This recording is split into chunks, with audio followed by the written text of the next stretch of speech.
Assalamualaikum warahmatullahi wabarakatuh. Perkenalkan, nama saya Eri Kurniawan. Jadi saya di sini akan menjawab soal UTS kecerdasan buatan. Yang pertama saya akan membacakan kode etik terlebih dahulu. Yang pertama, saya menyatakan bahwa UTS ini saya kerjakan dengan usaha saya sendiri. Kedua, saya tidak menyalin jawaban dari sumber manapun. Tiga, saya bertanggung jawab menjaga agar jawaban UTS saya tidak disalin oleh mahasiswa lain. Bertanda tangan Eri Kurniawan. Oke, selanjutnya saya akan langsung masuk ke soalnya. Assalamualaikum warahmatullahi wabarakatuh. Jadi di sini saya akan menjawab soal UTS kecerdasan buatan.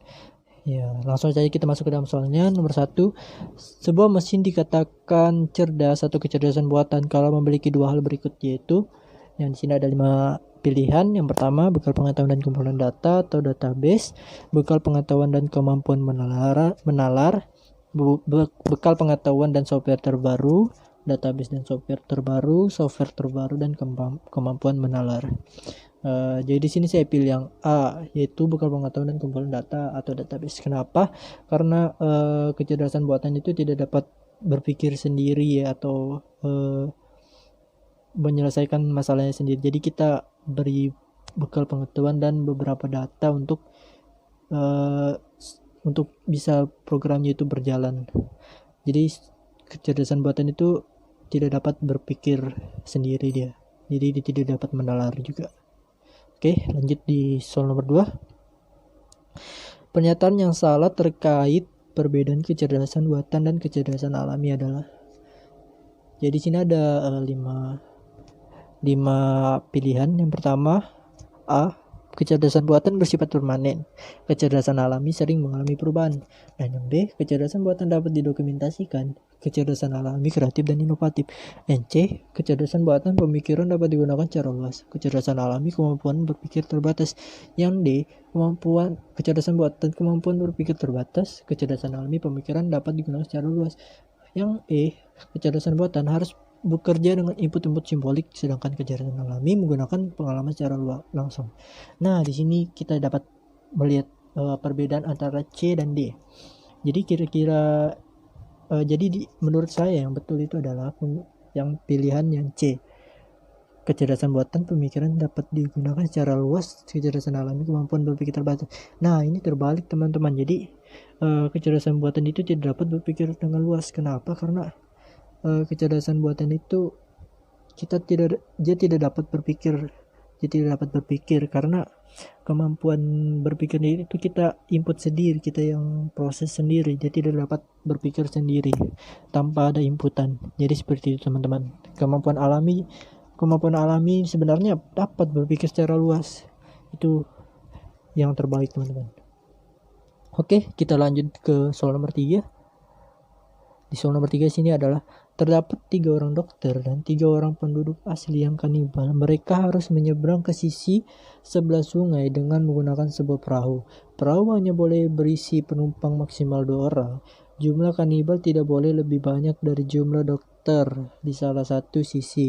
Jika tidak, maka dokter tersebut akan dimakan oleh kanibal. Bagaimana cara menyeberang ke 6 orang tersebut sehingga semuanya dapat selamat sampai di sisi sungai seberangnya?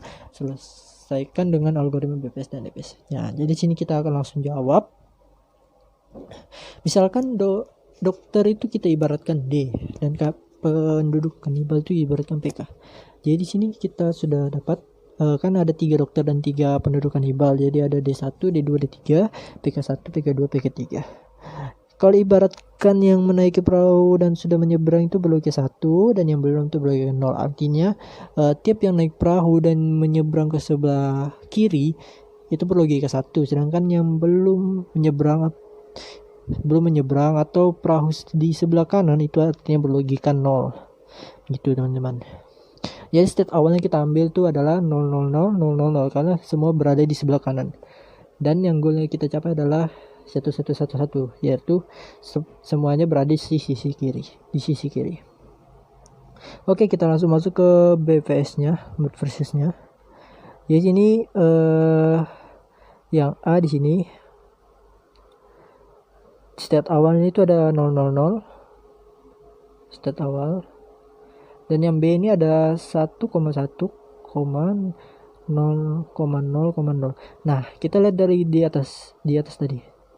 Ibaratkan D1, D2, D3, PK1, PK2, PK3 ini urutannya.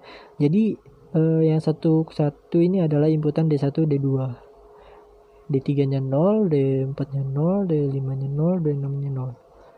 Nah, lanjut. Maksud saya PK1, PK2, PK3 yang 0.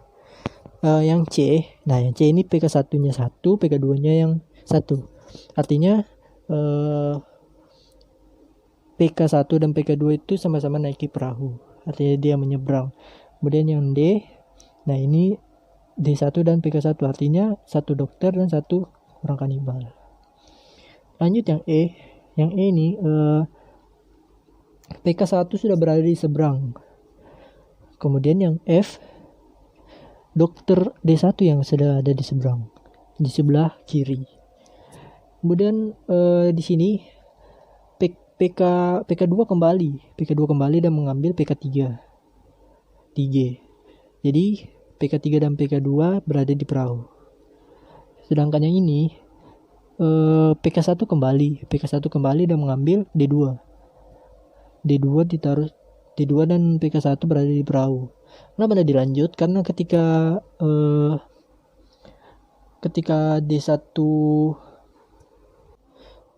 ketika D2 ditaruh sebelah kiri, maka D3 yang di sebelah kanan itu akan tertinggal dan akan dimakan oleh kanibal tersebut. Jadi di sini stop, tidak ada kan bawahannya lagi. Oke, kita lanjut. PK3 kembali. Di ini PK3 kembali, kemudian di sini di J PK3 mengambil satu D1. Satu dokter diambil, menaiki perahu bersama-sama PK3. Dan di sebelah sini PK3 mengambil, nah yang di K ini dok D1 dan D2 yang menaiki perahu. Kenapa di sini tidak ada lagi bawahnya? Karena ketika kanibal mengambil D1 dan menaruhnya di sebelah kiri, otomatis akan dimakan oleh kanibal yang ada di sebelah kiri. Nah, kenapa yang K ini masih ada? Karena jumlah mereka berdua itu seimbang, jadi masih bisa lanjut ke bawah. Oke, lanjut. Kemudian yang di L nya ini tersisa di seberang itu ada D1 dan PK1, artinya ada dokter 1 dan kanibal 1. Kemudian dua orang itu kembali. Dua orang penduduk. Dua orang penduduknya itu kembali. Nah, yang di L ini D2 itu kembali untuk mengambil D3. Nah, di D3 ini D2 dan D3 sudah berada di sebelah sisi kiri. Kemudian kanibal naik perahu kembali di N. Kemudian kanibal menjemput temannya atau PK2 dan kemudian menaruh temannya, kemudian kembali lagi untuk mengambil PK3 dan kembali ke sisi kiri. Kemudian ini adalah BPS-nya. Di sini ada algoritma penyelesaiannya. Jadi open A, close. Sini evaluasi A, di open itu B dan CD. Sini B dan CD. Close A, evaluasi C, open E, close AB, evaluasi D, open V, close AB, evaluasi E, open G, open CD, seterusnya sampai menuju P, dan P adalah goalnya. Nah ini kita masuk ke DVS-nya atau deep versus-nya. Di sini hampir sama kayak tadi deep versus-nya, cuman di deep versus ini agak lebih singkatnya. Jadi tidak ada langsung ke tujuan akhirnya. Jadi ini contohnya. Dari tahap-tahapnya sama hampir kayak tadi deep versus-nya. Seperti ini. Kemudian ini adalah algoritmanya. Oke, mungkin sekian penyampaian dari saya. Mungkin kurang lebihnya mohon maaf. Assalamualaikum warahmatullahi wabarakatuh.